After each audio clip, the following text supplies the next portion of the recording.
Shalom Bapak Ibu Saudara yang terkasih di dalam nama Tuhan.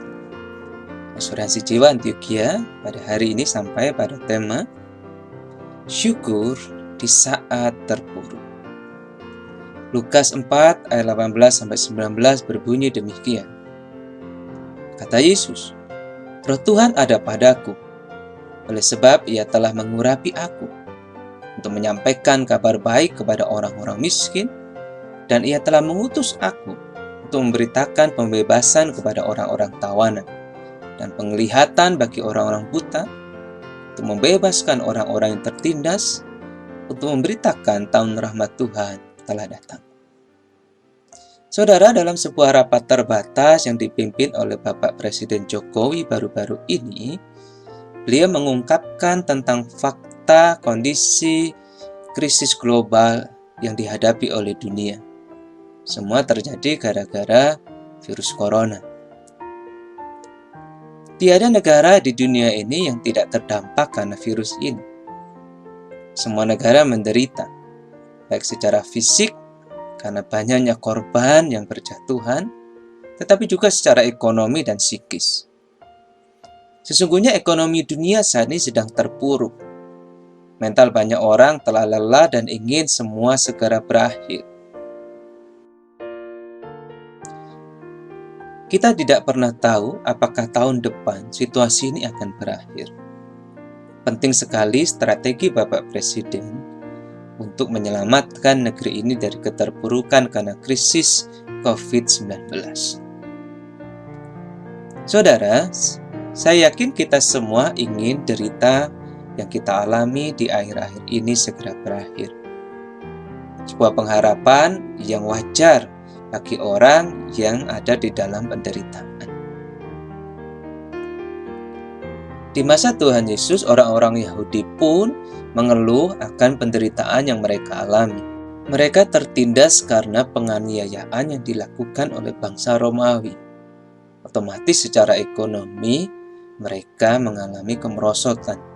Bahkan batin mereka pun mengalami tekanan yang luar biasa hebat. Pada saat itu Yesus sedang berada di sinagoge.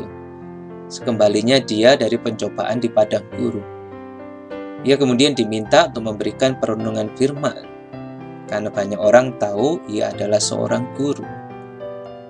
Di depannya tersedia kitab suci, dan nubuatan Yesaya kemudian dibacakan oleh dia. Katanya, Roh Tuhan ada padaku, oleh sebab Ia telah mengurapi aku untuk menyampaikan kabar baik kepada orang-orang miskin, dan Ia telah mengutus aku untuk memberitakan pembebasan kepada orang-orang tawanan dan penglihatan-penglihatan bagi orang-orang buta, untuk membebaskan orang-orang yang tertindas, untuk memberikan tahun rahmat Tuhan telah datang.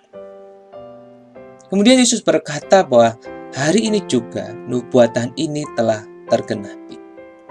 Artinya Yesus menyatakan kepada banyak orang bahwa dialah Mesias yang dijanjikan menurut ayat ini untuk membebaskan mereka, baik secara fisik maupun jiwa.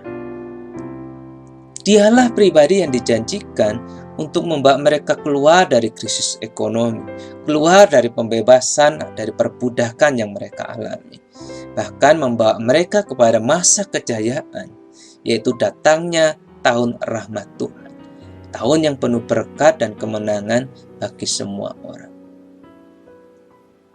Saudara, Yesus memang datang ke dalam dunia untuk membebaskan manusia dari derita akan dunia ini dan dosa. Sungguh terlalu mudah bagi Yesus untuk mengangkat kita dari derita kemiskinan kita, ataupun dari derita akan hutang-hutang kita. Itu semudah Ia mengubah 5 roti dan 2 ikan menjadi berkat bagi 5.000 orang lebih.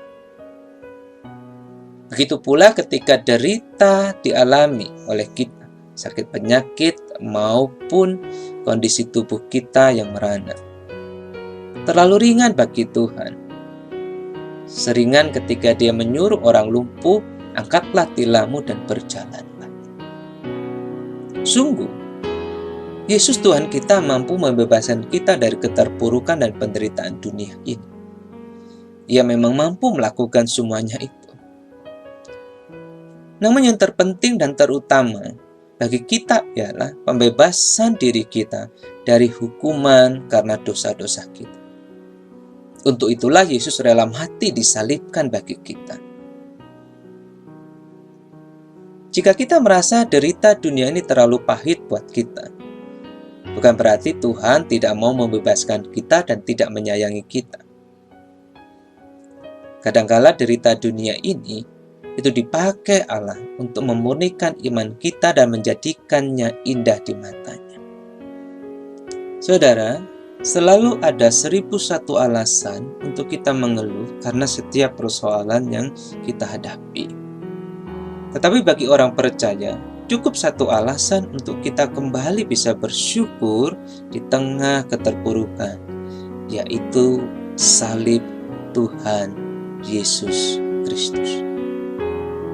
Marilah kita berdoa dan meminta Roh Kudus memeteraikan firman hari ini menjadi rema untuk menjaga jiwa kita selalu bersyukur di tengah derita yang mendera. Tuhan Yesus memberkati.